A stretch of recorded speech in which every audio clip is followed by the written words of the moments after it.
अब मैं नहीं खेलूंगा, मैं थक गया हूँ, अब कल खेलूंगा। हेलो दोस्तों, मेरा नाम गौतम है।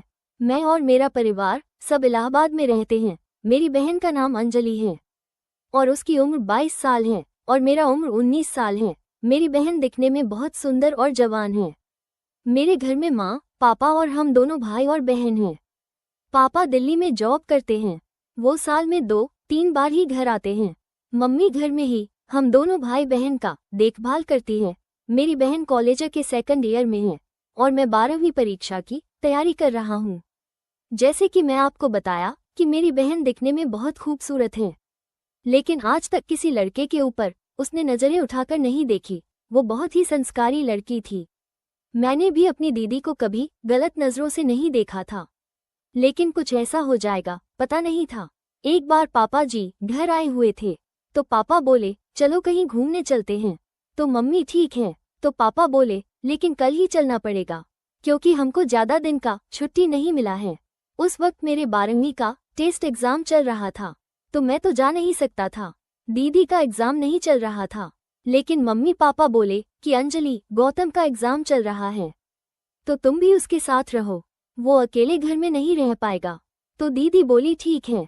इस तरह मम्मी और पापा का घूमने जाने का प्लान बन गया और मैंने अगले दिन का टिकट करा दिया।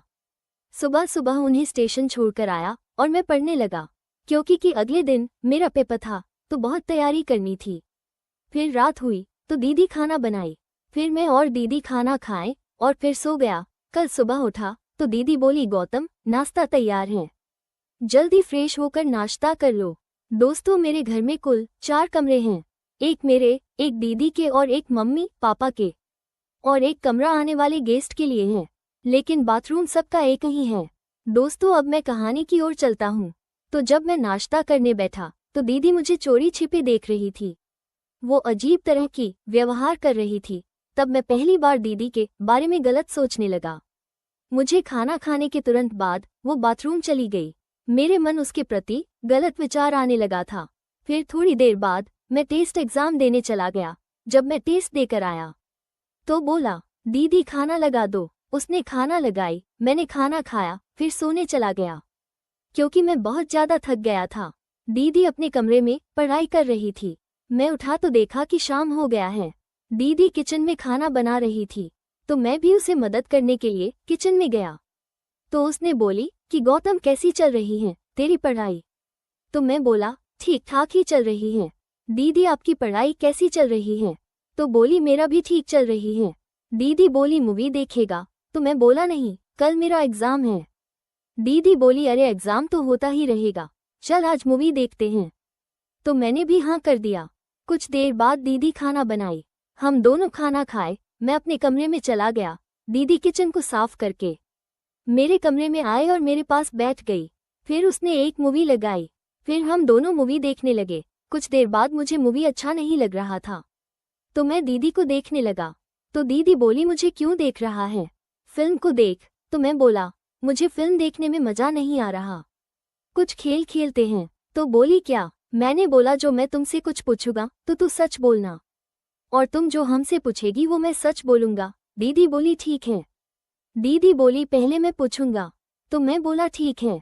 दीदी तुरंत पुती तुम्हारा कितनी गर्लफ्रेंड है? मैं ये सुनकर हैरान हो गया। दरअसल पहले मेरे और मेरी दीदी के बीच ऐसी बात नहीं हुई थी, लेकिन पता नहीं आज दीदी किस सोच में थी, लेकिन मैं भी बोल दिया हम हैं, मेरी 2 गर्लफ्रेंड हैं। तो उसने बोली उसकी फोटो दिखाओ। तो मैंने बोला कि एक बार में एक ही सवाल पूछनी है। वो बोली ठीक है। अब मेरा बारी था। मैंने भी दीदी से वही सवाल पूछ लिया कि आपका कोई बॉयफ्रेंड है क्या? उसने बोली नहीं, मेरा कोई बॉयफ्रेंड नहीं है।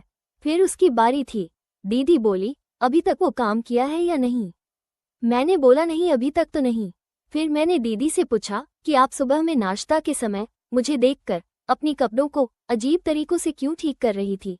तो उसने थोड़ी देर चुप रही, फिर बोली कुछ नहीं, चलो ये सब अब बंद करो, मुझे सोना है। फिर वो मेरे कमरे में ही सो गई और मैं पढ़ाई करने लगा।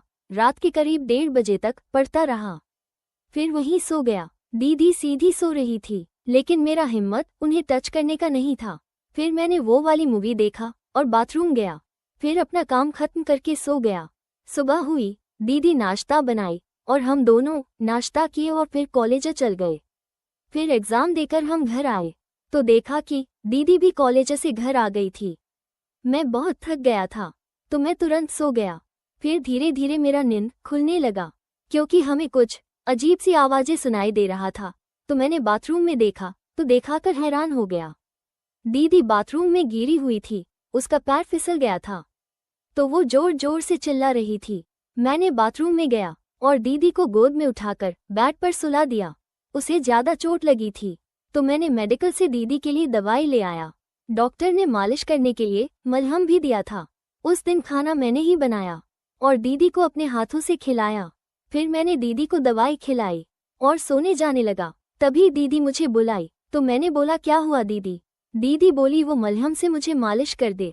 मैंने भी अनजान बनकर बोला अच्छा, और मैं मालिश करने लगा और दीदी का पंजा छू दिया तो वो गुस्से मुझे देखने लगी।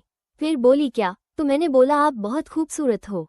तो दीदी बोली मैं तेरी बड़ी बहन हूँ तो मुझसे ऐसी बातें नहीं कर। मैंने दीदी को बता दिया कि हम वो सब कर सकते हैं अगर वो चाहे तब। पहले तो दीदी ने मना कर दिया, फिर वो जैसे ही मानी तो मैंने तैयार हो गया। फिर दीदी को लगा कि अब क्या होगा। पहले तो दीदी को अच्छा नहीं लगा, फिर वो मेरा साथ देने लगी। ये सब 2 घंटे तक चला। फिर दीदी ने रुकने को बोला तो मैंने छोड़ दिया। उसके बाद मैं अपने कमरे में चला गया। फिर सोचा कि लगता है दीदी को अच्छा नहीं लगा, लेकिन ऐसा नहीं था। जैसे ही 2 बजे दीदी फिर आई और वो सब किया। मम्मी पापा को आने से पहले हम दोनों कई बार ये सब खेल खेला और मजे किए। अब दीदी को भी मजा आने लगा था। फिर मम्मी पापा आ गए और अब हम लोग वो सब काम करना बंद कर दिए क्योंकि एक दिन मेरे पापा ने ये सब देखा। फिर समझाएं, इससे रिश्ते खराब हो जाते हैं। इस कहानी का उद्देश्य किसी व्यक्ति के भावनाओं को ठेस पहुंचाना नहीं है, बल्कि मनोरंजन कराना है। ये पूरी तरह से काल्पनिक है। ये कहानी आपको कैसी लगी? अगर अच्छी लगी तो मेरे चैनल को सब्सक्राइब करें, लाइक करें और शेयर करें। धन्यवाद।